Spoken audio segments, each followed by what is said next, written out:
Westworld Season 2, Episode 3 was awesome. I was extremely excited to see the war sequence, and I'm really excited to see what's going to happen at Episode 4. In this video, I'm going to discuss a few key moments that may have easily been missed, and also my thoughts on the episode in general. Let's begin!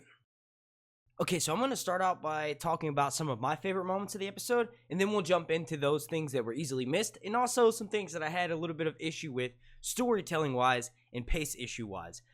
First off, shout out to Armistice for being the Dragon Woman. Now, this was clearly a callback to Game of Thrones.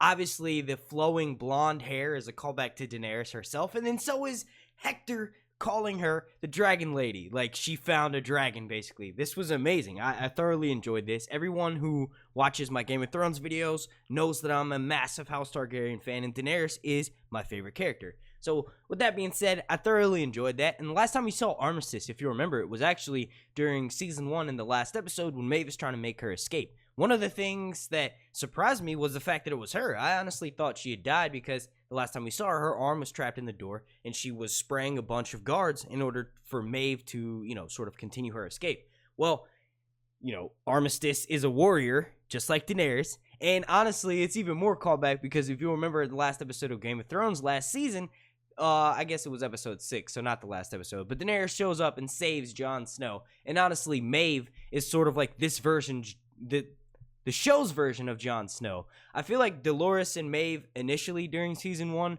it was sort of easy to be like, I like both of them. They both have these arcs. I honestly thought Maeve more of a villain because of the way she treated, Sylvester and Felix. Like, I don't know. I kind of got the vibe from Maeve that she was going to end up being the villain, but that's not the case. It's completely reversed halfway through the season, and then really at the end, and then going into this next season, you realize that Dolores is quickly becoming the villain of this series. But either way, I looked it up, and Maeve's name in Irish, I don't know what the ancient language is called, but either way, it's heavily associated with mead and being intoxicating. So I think that's perfect for Maeve's character. Is like a lot of the hosts and humans that have interactions with her sort of become intoxicated by the way that she talks and the way that she carries herself.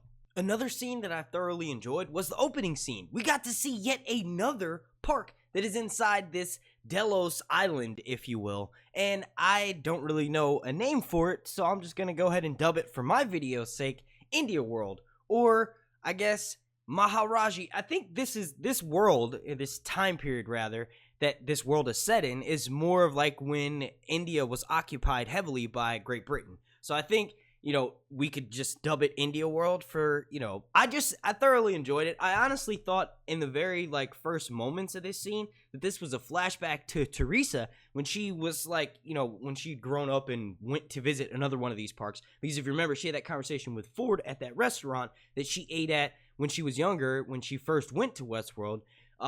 She has that connection of being like an actual patron there, and then she grows up and ends up working for Delos and has a really high up position during the park. So I thought this was a flashback to when Teresa was younger, and maybe she was just like on vacation before she started and was just checking out what other parks have. But I quickly find out that this is actually modern day timeline, and we get to see sort of like an intense moment with two characters, which I don't really think they're named. I'm calling the woman who ends up being attacked by a tiger, I'm calling her the, Tiger Woman, I guess. That seems to make the most sense. But she seems like an awesome character, and I hope we get to see her later on in the park.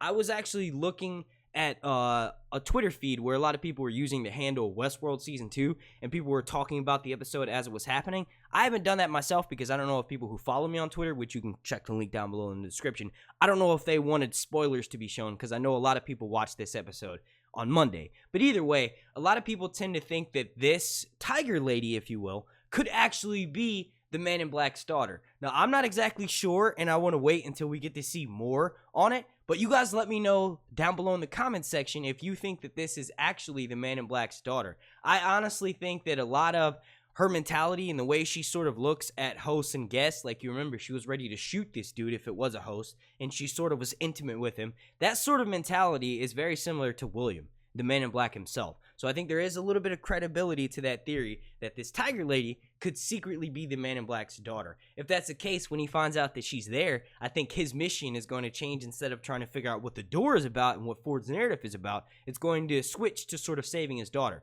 This was one thing that you may or may not have missed. One last thing, to me it's kind of interesting that the tiger somehow jumping onto her, weighing at least 1,000 pounds, pushing her off a cliff, and then, mauling her at the same time, somehow she survives that. So I honestly think the fact that she's given this obvious plot armor is, leads us to believe, and anyone who's watching the show to believe, that she's got some significance and some importance. Now let's jump into some of my critique on this whole war scene.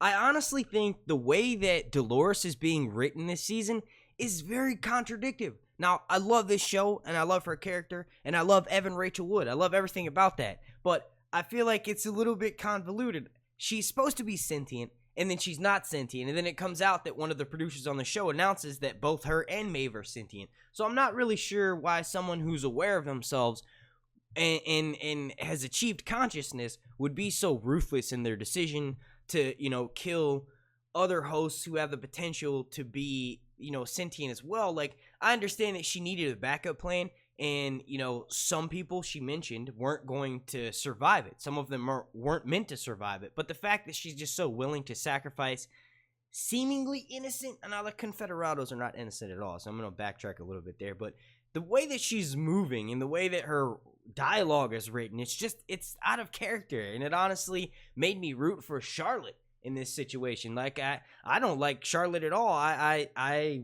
was rooting for her in this episode, but it was just crazy how it's being switched around. I don't want to say that it's bad writing. I think it's, later on in this season, we're going to find out more as to why Dolores is going down this path that she's going down.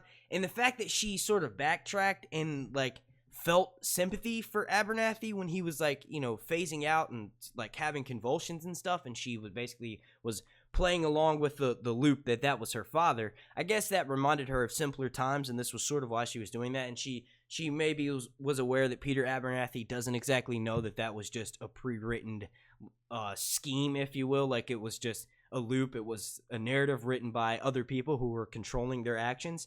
I think that maybe that's why she was playing into it a little bit, but I feel like just overall it just seems convoluted. Like, she knows that that's not her father. Why would she all of a sudden make her whole plan focused around this dude? And now that he's captured, she said, we're going to basically give it all we have to go and rescue him. Like, that doesn't make sense. I think she realizes that there's something inside of him, obviously, because she had that conversation with Bernard. And that's another thing. This was, I don't know. You guys let me know down below. What do you think this secret file that it was? Like, we saw Bernard's reaction to it, so it must be something crazy. Let me know down in the comment section what you think this is. I honestly think it was, discovering Delos' plan of having all of these senators and people higher up, which I've actually done a video on. You can click right here, and that'll take you to that video. But it was basically Bernard discovering that plan that, Charlotte has all of this DNA and this basic blackmail to sort of replace these higher-ups with clones. But either way, that's honestly what I think it is. It was like Delos' secret master plan. You guys let me know down in the comment section. But sort of, continuing on here with this whole war thing, is I honestly enjoyed it. I felt like there should have been a little bit more planning ahead. It doesn't really make sense for Delos to use human soldiers or human, like a retrieval team to go and rescue guests when they have drone hosts that they could be building. They have, I guess they didn't want to risk the chance of them being hacked and then being turned over into, the same virus or whatever you want to call it that's going around and turning a lot of the hosts in Westworld sentient. I'm thinking it's the trigger phase of these violent delights have violent ends. That whole storyline last season kind of started to go somewhere, and then it didn't, because at first we're led to believe that this is how this consciousness is passed on, but Dolores had already achieved consciousness before, so it's like the word, these violent delights have violent ends. I think they're trying to connect it from season 1 to just be like, sort of have it as a callback, I guess. I'm not really sure, but I feel like this whole storyline just kind of seems a bit confusing, and it's mainly because they jump around so much. And I get it. You want there to be super layers to a television show, almost like an onion. When you find something out, you peel it back and there's something more, there's something extra there. And I find myself having to rewatch multiple scenes time and time again because I'm trying to figure out what they secretly mean. And I feel like that's good and that's awesome and that's what made this show so amazing in the first season. But I feel like that needs to be peeled back a little bit in the writing because it's honestly getting to the point where it's super hard to follow, where I'm trying to focus more on certain scenes that come to find out don't mean anything and I miss the bigger picture. That could just be me and my ADD, but I honestly feel like this is a valid argument. This is, sort of one of my last critiques from this episode. But you guys let me know what you think down below. Do you think they need to reel back some of the timeline jumping around? Or do you think that it's perfect and maybe I need to pay more attention? The war scene itself was really great. I thought it was hilarious how, at first the Delos soldiers are walking in and, you honestly see Charlotte when she meets back up with them. She says that she needs a sort of like a vest or a bulletproof suit herself. And the one thing they leave open is their head. Like, shouldn't you guys all be wearing helmets? Especially if I understand the fact why they don't want to use drone hosts to do this, because there's a chance that, they could become sentient, which completely understands because this is why they have to do this in the first place. So it makes sense of why they want humans to do this. But really, guys, your heads are like giant targets. And another thing is I don't really think that this was too believable because these Delos soldiers have automatic weapons and these cowboys, if you will, these Confederados are using flintlock pistols and, stuff that basically takes like 10 minutes to load. It should have been over in like 15 seconds. I do think it was really funny when they rode in with the vehicles. It was a perfect reaction. They kind of were like, the Confederados were like, oh crap, they had never seen anything like that before. So that was really good. I enjoyed those moments. Another thing that I enjoyed was the scene with Teddy and Dolores. At the very end, we realize what Dolores' secret plan was, and it's another callback to season 1 because when she was going on that initial storyline with the younger version of the Man in Black and Logan, they were actually with Lawrence, in which Nitro was like a heavy theme of that storyline, where Lawrence was using it to sort of fight against the Confederados as a Mexican revolutionary. So that was a nice callback. And I also enjoyed the fact that Teddy is also becoming sentient. He's starting to think for himself because under Dolores' orders, he was told to go back and execute the captain that we saw from episode 2, as well as the rest of the surviving Confederados. Teddy decided to release them. I do think this is going to come back to bite them in the butt, and also we got to see Dolores watch him do this. So there's going to be some conflict in between the two of them, and I honestly thoroughly enjoy the writing with these two on screen. I think James Marsden and Evernature Wood would make a really awesome couple in real life, so I enjoy watching them on screen. Another quick thing that you may have missed was at the very beginning of the episode, there was a slowed down Indian-style Seven Nation Army from the White Stripes. Jack White is my favorite musician, so as soon as like the first 3 milliseconds that song was on screen, I was like, okay, I'm digging this. I love how Ramin Djawadi and the other musical producers that work on this television show can take any song from the 80s, 90s, and then even recent hits and turn it into this insane version of it. I just love it. I honestly thoroughly enjoyed that. During the process of making this video, I get to think out my thoughts, and I've kind of wrapped my brain a little bit more around what Dolores' plan might have been. So I went back and rewatched that entire scene of the war breakdown, and the helmets not being on still stood out to me. And honestly, like I said, it should have been a lot quicker because these Delos soldiers have automatic weapons. Either way, I think the main point in all this was so that Dolores could sort of take a massive chunk out of Delos' army. She wanted as many Confederados there as possible, not because she needed their help, but because she wanted them to take the bullets instead of her people. So I think one of the aspects, or one of the more human aspects of Dolores, is that she's sort of forming this tribe. And I think the early hunter-gatherers decided to settle down in humankind after they, made these tribes or these family units. So there's a little bit of humanness coming out of Dolores where she's choosing favorites almost, but I think the main point in this, and it was really, it seemed like she needed the Confederados there to escape, but that doesn't make sense because she could have just like not gone to this location that the Confederados were in the first place, and she could have done this a different way. I think the main point of this was to have other hosts take the bullets and take out as many Delos soldiers as possible. You guys let me know what you think down below.